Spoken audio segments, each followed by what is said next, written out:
এখন ভোর ৬টা ১০ তারিখ। উনি আরও আধা ঘন্টা আগে আসছে ধান কাটতে, আমাদের প্রিয় রাজুর মা শোলপুর। আমরা দেখানোর চেষ্টা করছি কৃষানি সংসারের জন্য, দেশের জন্য, জাতির জন্য কি কষ্ট করে আর তাদের মূল্যায়নটা কোথায়। রাজুর মা, তুমি এত সকাল ধান কাটতে চলে আসছো পাটে যাওয়ার আগে? এটা তোমার নিজের জমি? নিজের জমি, তাই তো?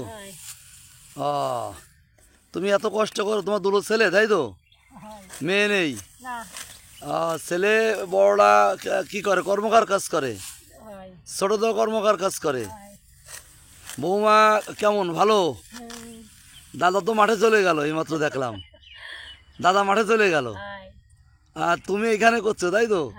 বিশাল কষ্ট করো ভাই তুমি, দেখি তো। তোমার নামটা বলো তো। শ্যামলী দিদি ভাই দীর্ঘদিন ধরে এরকম কষ্ট করে এবং খুব পরিশ্রমী। সে পুরুষের পাশাপাশি নিজেও পরিশ্রম করে। কাটো, ধান কাটো, সমস্যা নেই। এই আমাদের শ্যামলী দিদি ভাই, এই দেখেন তার আমি ক্ষেতটা তার আমি দেখাচ্ছি আপনাদের। এই যে দেখেন তার ক্ষেতটা, অনেক বড় একটা ক্ষেত, সেটা লিজ নিয়ে করে, অনেক বড় একটা ক্ষেত। আপনারা তার ক্ষেতটা দেখছেন। এই দেখেন সকালে এসে ধান কেটে কেটে শোয়ায় রাখিছে, এরপরে বিচেলি বানবে। সে খুব পরিশ্রমী নারী, সে কাজকে ভয় পায় না এবং কাজকে সে আপন করে নিয়েছে। সংসার, জাতি, দেশের জন্য সে সারাক্ষণ পরিশ্রম করে। সে মনে করে যে পরিশ্রম করাটাই আসলে আমাদের কাজ।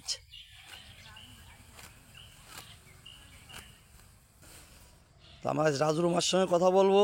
এই দেখেন রাজুর মার কাজের গতি দেখেন, দেখতে দেখতে কত ধান কেটে ফেললো দেখেন। এত সকালে আসছে সে, যে সে আবার এই ধানটা কেটে যে রান্না করবে, রান্না করে সেই ছেলে মেয়ের খাবার তুলে দেবে মুখে। শুধু সে ছেলে মেয়ের মুখে খাবার তুলে দেয় না, দেশ ও জাতির কথা ভেবে সে দেখেন আমাদের মুখে খাবার তুলে দিচ্ছে। রাজুর মা, তোমার বাড়িটা কোথায় ছিল? ভাই বাড়ি কালিয়া? কোথায়? ছোটো কাইলে, তাই তো? ছোটো কাইলে। তুমি তো অনেক আগের থেকে দেখি অনেক পরিশ্রম করো আসলে, ছোটো কাইলে, তাই তো? আর দাদা কি কাজ কাম করতে পারে? টুকটাক পারে, তাই না? ও, তোমরা ভাই বোন কয়জন ছিলে? 9 ভাই বোন, তাই তো? তা ভাই বোন সবাই আছে, বেঁচে আছে ইনশাল্লাহ এখন?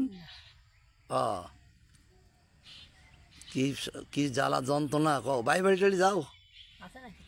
কেউ নেই, সব ইন্ডিয়ায় চলে গেছে। আচ্ছা, তাহলে একটু কাটো, আমরা একটু দেখি তুমি কি সুন্দর কাজ করতে পারো। হ্যাঁ,